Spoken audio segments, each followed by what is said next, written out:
Halo teman-teman semua, bagaimana kabar kalian? Semoga dalam keadaan sehat semua ya. Tadi malam di sini hujan sangat deras dan lama, jadi hawa dinginnya itu masih terasa sampai pagi. Terima kasih sudah mampir di sini. Kali ini saya ingin membicarakan sesuatu yang ya mungkin perlu untuk dibahas santai saja. Pernahkah teman-teman mengalami telinga teman-teman itu panas ketika mungkin orang tua atau pasangan atau siapapun sedang menggurui kita atau menasihati atau memberi petuah begitu. Menurut saya itu wajar, karena secara insting kita itu langsung menutup egonya gitu. Justru itu terasa kurang, bahkan kita bisa untuk membelanya, padahal kita tahu bahwa yang mereka katakan itu benar. Meski begitu, kita tidak lantas bisa langsung menerimanya begitu. Telinga kita tetap panas. Sementara di lain waktu, pada saat kita sedang longgar gitu, kita mencari konten-konten kata-kata motivasi gitu, dan kita dengan rela mendengarkan gitu. Ada kontradiksi di sana, ada perlawanan ya. Yang pertama itu menolak, yang kedua itu dengan ikhlas untuk menerima. Kita akan membahas fenomena itu ya. Saya ingin mengawalinya dengan sebuah cerita. Saya pernah muda kan, pernah juga SMA waktu itu. Emosinya sedang besar-besarnya ya, egonya. Teman-teman pasti tahulah karakter seorang ibu itu bagaimana ya. Cerewetnya minta ampun ya, biasanya sih. Yang kebanyakan begitu, meskipun mungkin tidak semua ya. Ketika kita melakukan kesalahan, ibu itu langsung ngomel ya. Ngomelnya tidak henti. Kalau kesalahannya pagi, alamat seharian kita akan mendengarkan omelan ibu. Sambil nyuci, ngomel, sambil hisah-hisah ngomel, sambil betulin pakaian ngomel gitu. Kita sampai risih ya. Waktu itu saya masih SMA dan membuat kesalahan kecil. Dulu ya, mungkin teman-teman zaman sekarang itu tidak mengalami. Ini hanya cerita saja. Dulu belum ada listrik. Di rumah saya itu pakai Petromax, itu lampu Petromax gitu. Dan yang bertugas untuk menyalakan tiap sore atau menjelang malam itu saya. Dan sudah harus siap ketika menjelang malam, saya memang harus sudah menyalakan itu gitu. Nah, suatu kesalahan itu terjadi ya. Saya tidak melakukannya tepat waktu, ya, terlambat, dan ibu lah ya. Ngomelnya ibu itu minta ampun ya. Waktu itu saya pada saat omelan ibu tidak henti-henti, waktu itu saya mengatakan sesuatu pada ibu.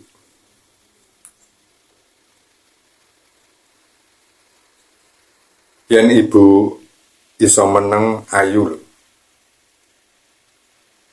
Kalau dalam bahasa Indonesia itu Kalau ibu bisa diam, cantik loh.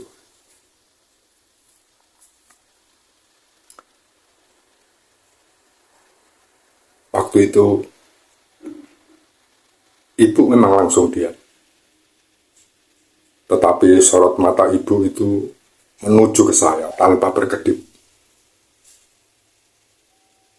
Ada perasaan takut. Saya merasa tatapan ibu itu seperti anak panah yang siap menembus jantung saya. Bahkan seketika itu saya ingin mendelete kata-kata itu, ingin menghapusnya. Tapi sebelum saya mengatakan, ibu sudah berdiri di dekat saya. Dan tangannya memegang pundak saya.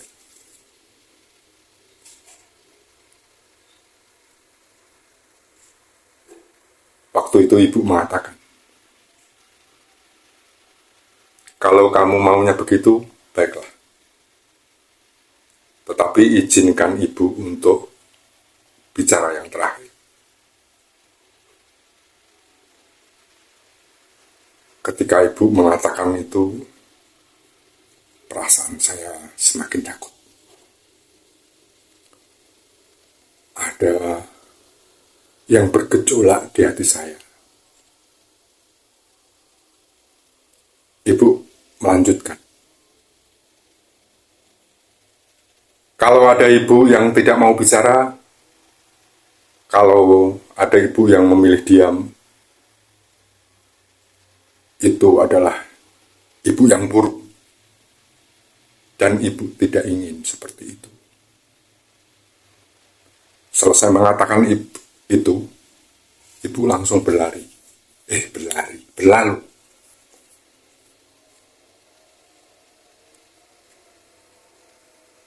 Ada perasaan kosong di hati saya, di pikiran saya. Pikiran mengelantur kemana-mana. Tetapi waktu itu saya cepat sadar. Saya berlari menyusul ibu dan memegang tangan ibu, dan saya minta maaf.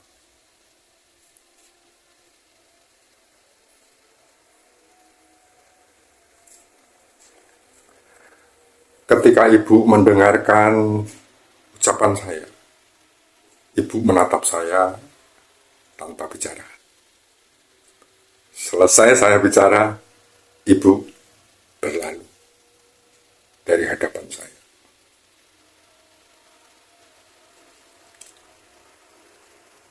Ada perasaan kosong lagi.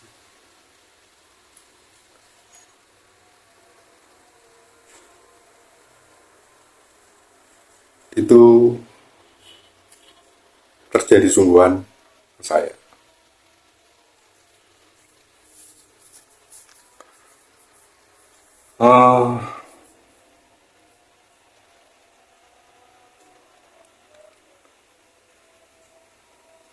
Mengapa orang benci dinasihati? Nah, ini kita akan bahas ya. Karena nasihat yang langsung ditembakkan kepada kita, itu kita seperti diadili, kita seperti terdakwa, kita seperti pesakitan gitu. Mungkin itu yang menyebabkan kita tidak menyukai. Lain halnya ketika kita mendengarkan kata-kata motivasi. Ada posisi yang berbeda. Posisi di mana ketika kita mendengarkan kata-kata motivasi itu, kita seperti penonton.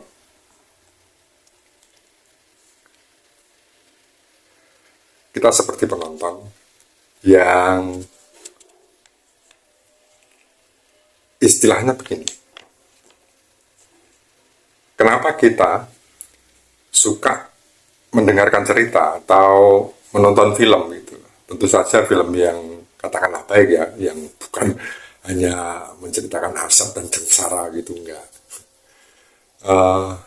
Kita sering mendengarkan cerita lalu melihat film gitu. Pada saat kita mendengarkan cerita, menonton film itu kita seperti berada di luar atau penyaksi gitu.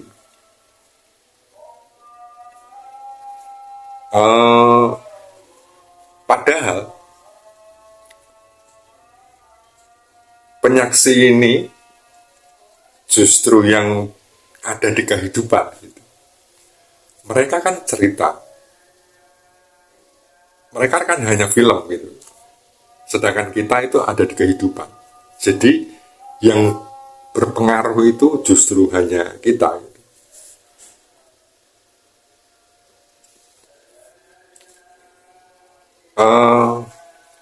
Ketika kita menonton film atau mendengarkan cerita, itu seakan-akan ada pengertian bahwa itu bukan untuk saya gitu, atau bukan bagian dari kehidupan saya ya. Padahal senyatanya yang hidup adalah kita. Jadi pada saat-saat tertentu kita justru mengambil atau sesuatu dari cerita itu atau dari film itu untuk kehidupan kita. Nah, ini bedanya antara nasihat langsung dengan menonton film atau cerita.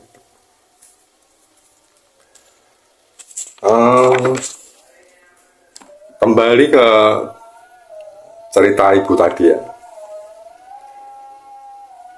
Bagaimana seandainya ibu itu benar-benar diam selamanya.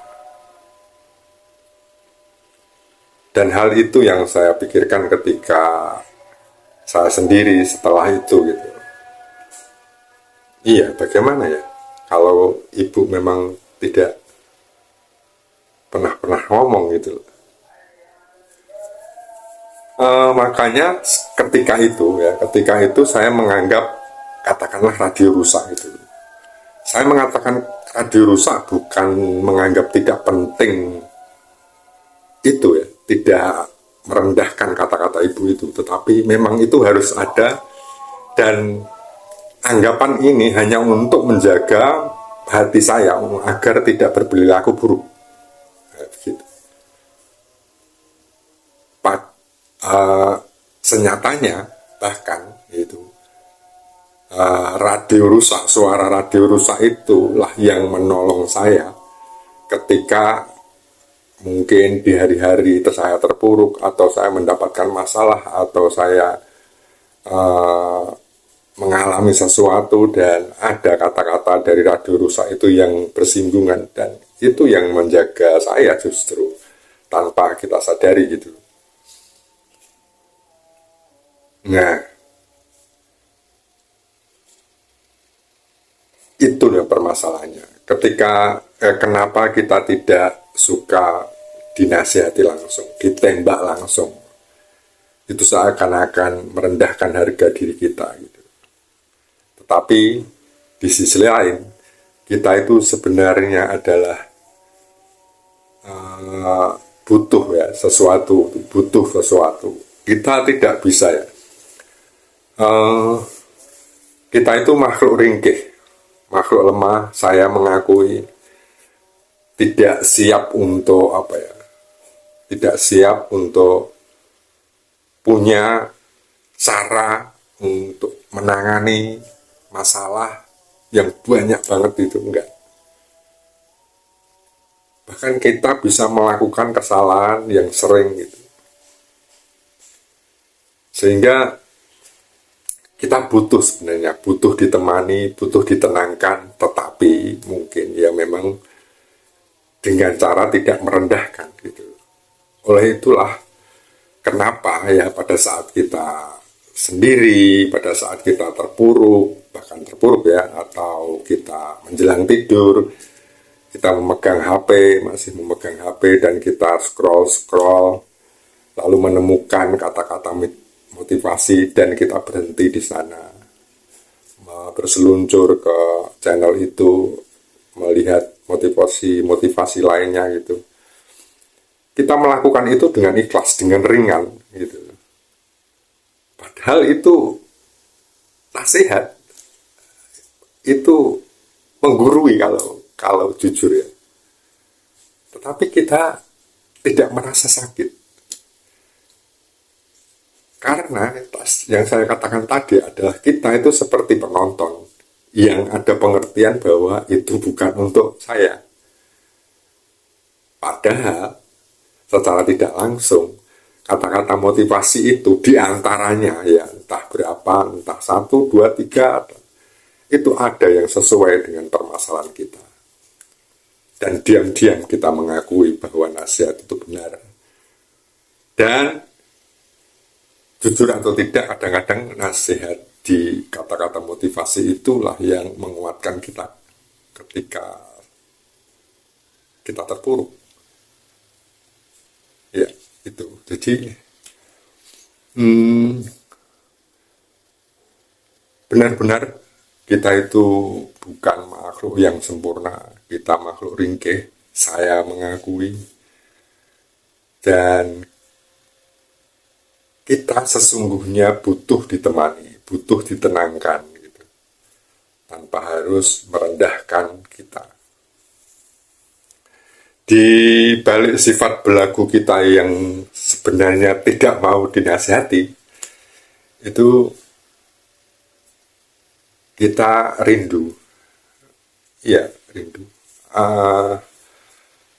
Cerita tadi ya, flashback semakin ke sini, ibu berpulang. Ya. Kata-kata omelan sudah tidak ada lagi. Apakah saya akan lebih baik? Ya, justru sebaliknya. Ada kerinduan di sana. Ada kerinduan cerewetnya gitu. Ada kerinduan petuahnya. Petuah itu atau nasihat itu memang tidak langsung berguna bagi kita saat itu ya. Saat kita mengalami kesalahan gitu. Tapi efeknya itu akan terus. Dan itulah yang terjadi itu.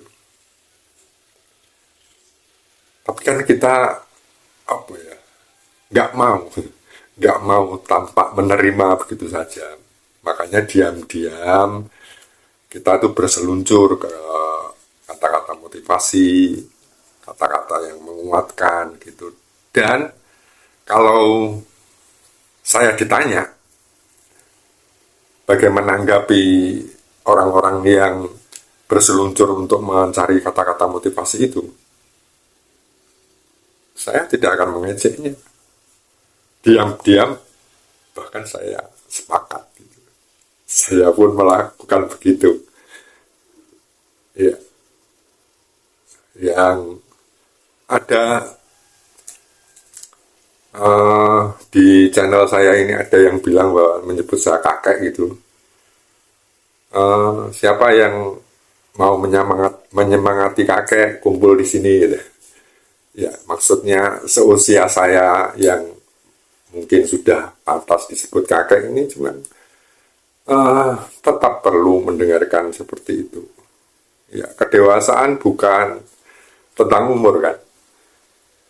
Ya, kedewasaan adalah ketika kita tidak berbuat berlebihan. Kata-kata motivasi keluar gitu. Ya, gitu ya. Kadang itu ya, kata-kata motivasi itu diucapkan oleh A, B, C itu sama, nggak ada bedanya. Tetapi kenapa efeknya diucapkan si A itu lebih keren daripada si B? Karena banyak tergantung ada sisi-sisi, mungkin ada keterkaitannya dengan masalah.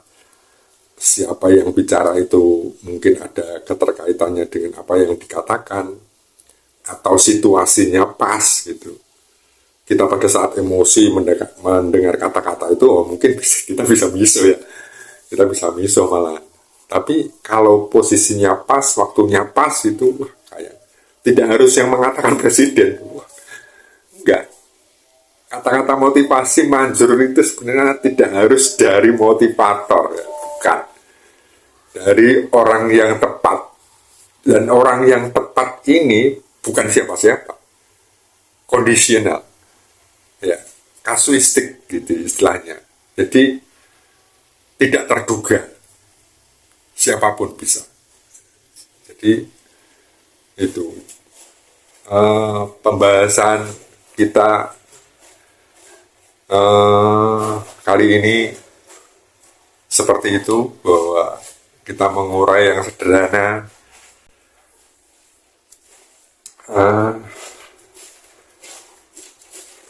Semoga teman-teman menyukai. Jika ada yang perlu untuk di-sharingkan, boleh berkomentar, dan saya semoga akan menanggapinya ya.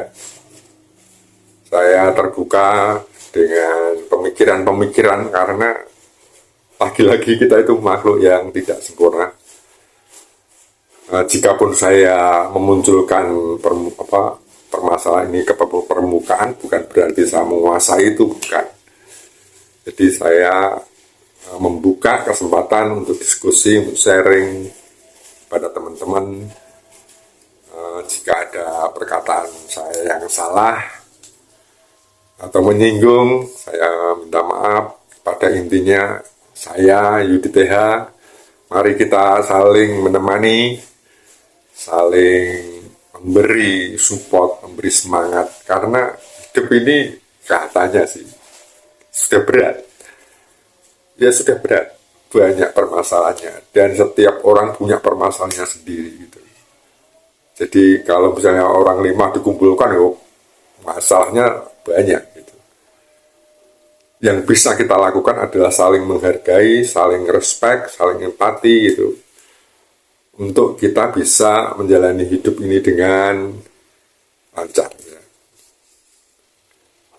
Oke, pemenang itu kan bukan harus selalu berhasil, selalu menang gitu ya. Berhasil itu bukan selalu harus menang, tetapi tidak berhenti di tengah jalan. Kata-kata motivasi lagi gitu. Ya, terima kasih teman-teman sudah bertahan sampai akhir pembicaraan ini. Ada kata-kata motivasi lagi dari saya ini. Salah mengerti itu biasa. Bolehlah kita salah paham dengan teman, dengan pasangan, dengan orang tua. Salah paham itu biasa. Salah mengerti itu biasa.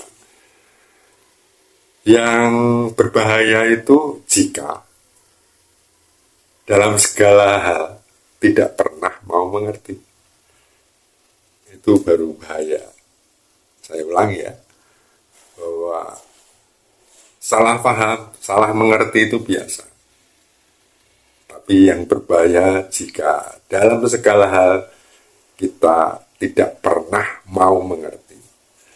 Begitu teman-teman. Salam sehat selalu. Kita akan berjumpa lagi dengan tema bahasan yang lain. Semangat.